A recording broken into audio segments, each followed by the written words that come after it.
இன்றைக்கு இஸ்ரேலியர்களை பற்றியும் குறிப்பாக அரபு இஸ்ரேல் 6 நாள் போர் பற்றியும் இங்கு பார்ப்போம். சுமார் 1700 வருடங்களாக சொந்த மண்ணிலிருந்து அகதிகளாக விரட்டியடிக்கப்பட்ட இஸ்ரேலியர்கள் 20ஆம் நூற்றாண்டு வாக்கில் தனது மூதாதையர்களின் மண்ணில் குடியேற திட்டமிட்டனர். அதற்காக தங்கள் மண்ணை பாலஸ்தீனியர்களிடமிருந்து கொஞ்சம் கொஞ்சமாக அதிக விலை கொடுத்து பூமியை வாங்கி குடியேற துவங்கினார்கள்.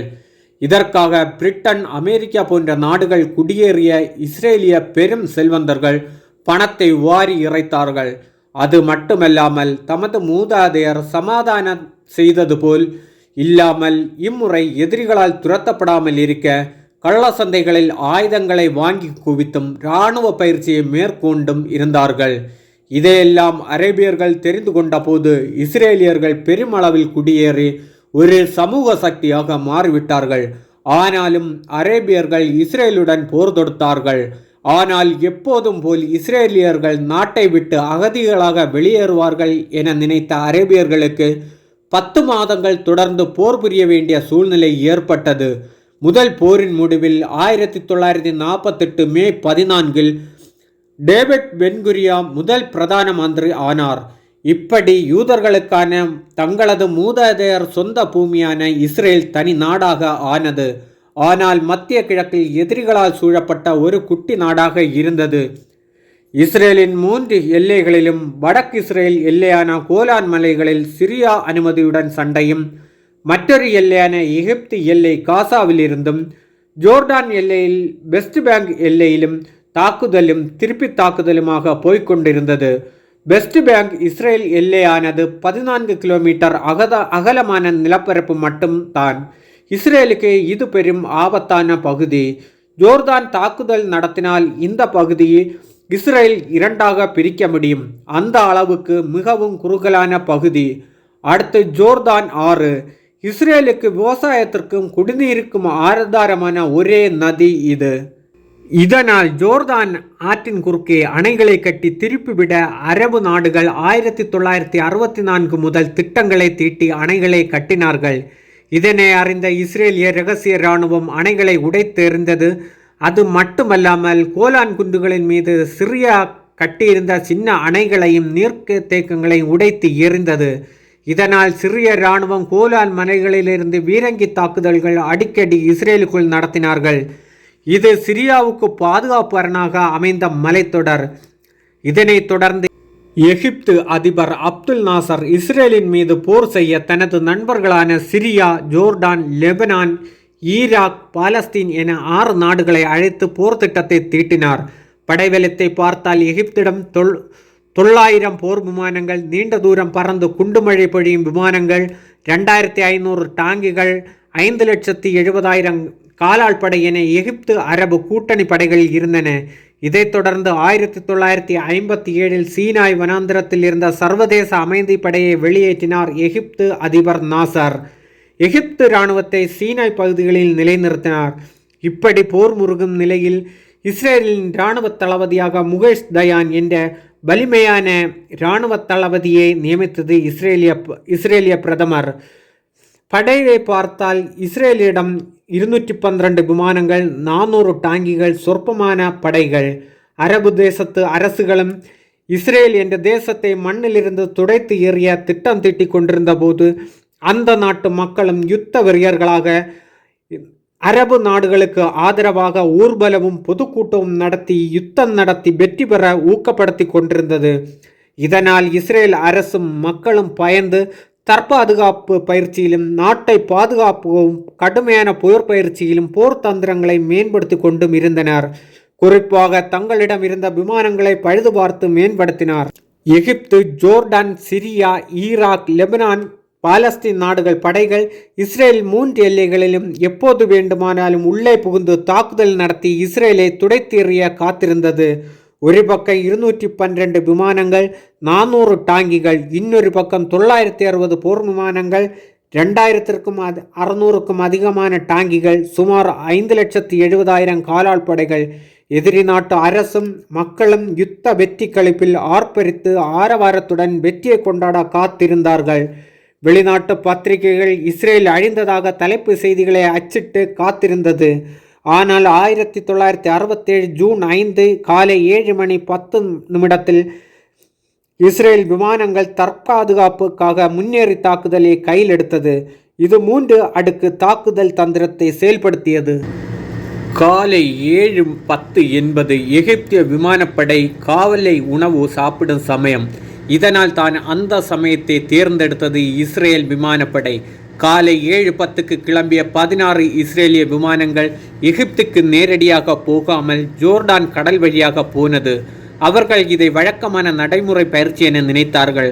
ஆனால் 7:15 இஸ்ரேலின் அனைத்து விமானப்படை தளத்திலிருந்தும் 183 போர் விமானங்கள் கிழக்கு கடல் பகுதியில் பறந்து எகிப்து எல்லைக்கு முன்பே கடல் மட்டத்திலிருந்து சுமார் 60 அடி உயரத்தில் பறந்து எகிப்து ராடார்களின் பதியாமல் தப்பித்தது. இந்த விமானங்கள் அனைத்தும் ரேடியோ தொடர்பையும் அணைத்து வைத்திருந்தார்கள் விமானிகள். இந்த சமயம் எகிப்துடைய ராடார்கள் சீனாய் பகுதியில் அணைத்து வைத்திருந்தார்கள். இது என்ன காரணம் என்று தெரியவில்லை. இருந்தாலும் இது இஸ்ரேலுக்கு சாதகமாக அமைந்தது.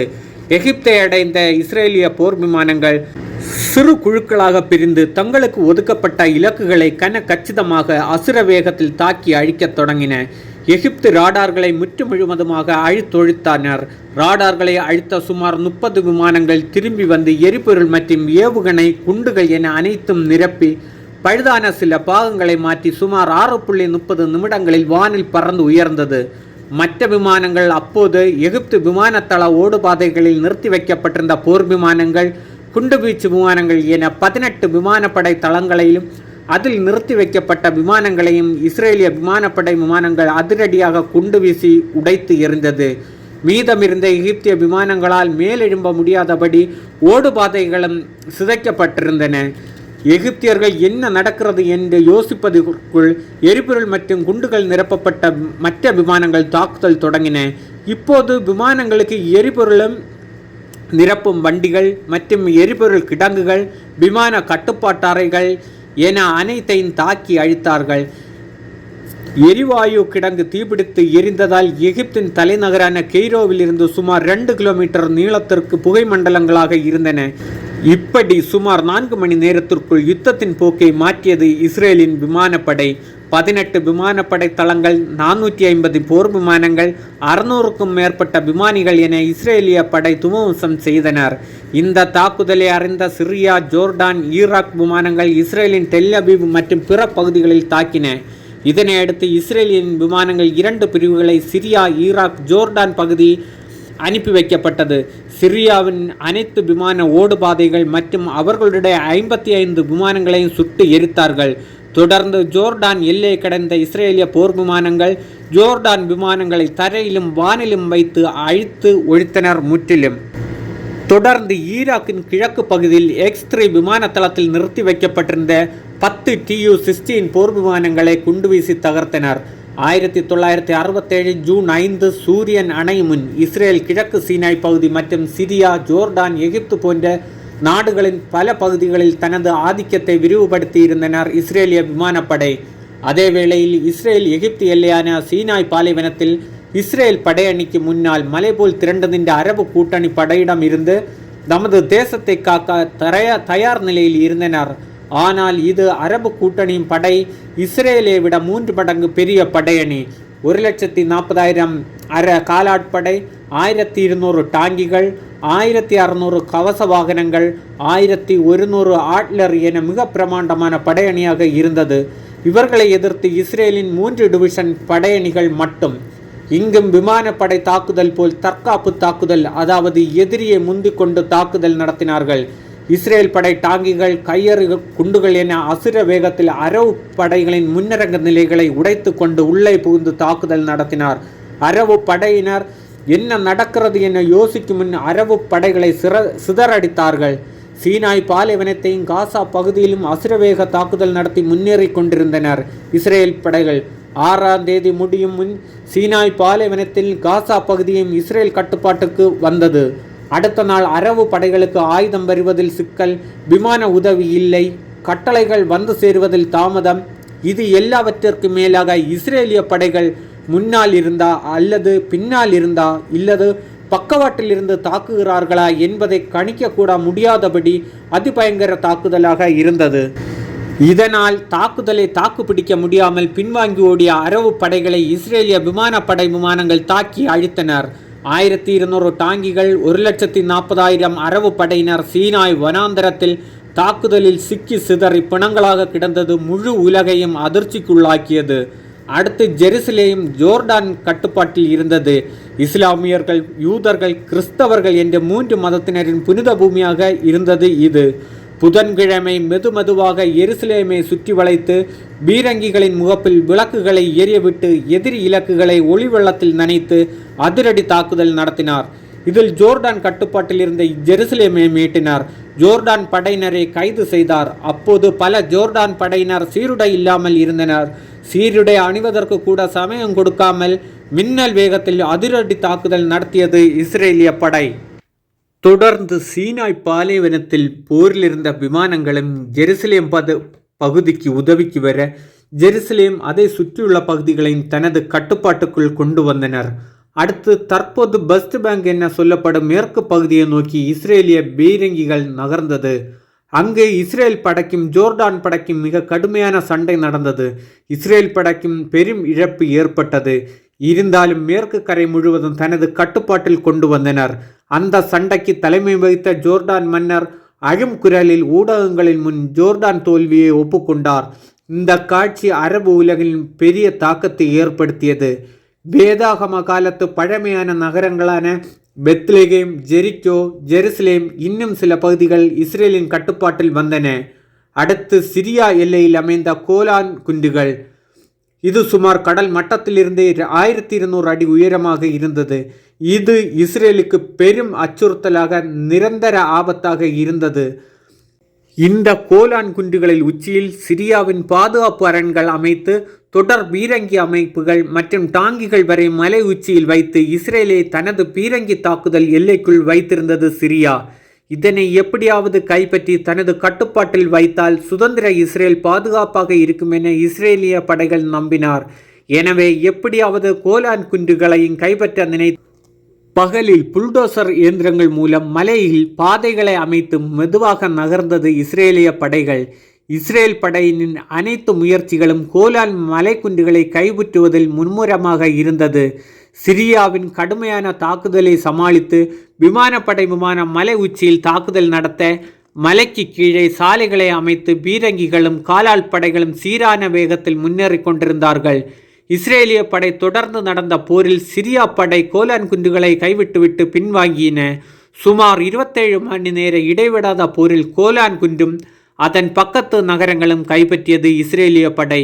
இப்படி இஸ்ரேல் மீது திணிக்கப்பட்ட 6 நாள் போர் இஸ்ரேல் மிகப்பெரிய வெற்றியுடன் நிறைவு செய்தது. இதை இப்போதும் புவியியல் அதிசயமான வெற்றி என ஆய்வாளர்கள் சொல்கிறார்கள். கோலான் குன்றுகள் மீதும் சீனாய் பாலைவனம், ஜெருசலேம் நகரம் என்று அன்று எந்த பகுதிகளில் நிலை நின்று இஸ்ரேலியர்களை பயமுறுத்திய அதே அரேபியர்களை வென்று அதே இடத்தில் வெற்றி கொண்டு இன்றளவும் அரேபியர்களை தங்கள் கட்டுப்பாட்டில் வைத்திருக்கிறது இஸ்ரேலிய தேசம். 6 நாள் போரின் முன்பு இஸ்ரேலின் அகலம் 14 கிலோமீட்டர் ஆக இருந்தது. யுத்த முடிவின் போது இது 84 கிலோமீட்டர் அகலமாக பரந்து விரிந்த நாடாக மாறியது. 6 நாள் போர் இது அரபு மன்னருக்கும் மக்களுக்குமான அகந்தைக்கு கிடைத்த பரிசு. இதன் பிறகு இன்றளவும் அரபு தேசம் போர் வெறிபிடித்த நெருப்பு பூமியாக கனண்டு கொண்டுதான் இருக்கிறது. தொடர்ந்து இணைந்திருங்கள் இரத்த சரித்திரத்துடன்.